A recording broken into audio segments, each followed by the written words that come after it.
You ask Tiger to solve. This deals with linear equations with one unknown. The final result is y equals 2. Let's solve it step by step. Group all y terms on the left side of the equation. Subtract 3y from both sides. Group like terms. Simplify the arithmetic.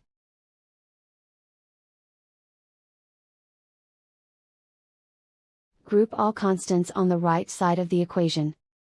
Add 12 to both sides.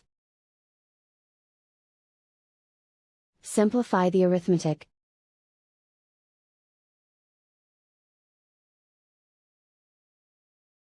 Isolate the y. Divide both sides by 6. Simplify the fraction. Find the greatest common factor of the numerator and denominator. Factor out and cancel the greatest common factor. And so the final result is y equals 2.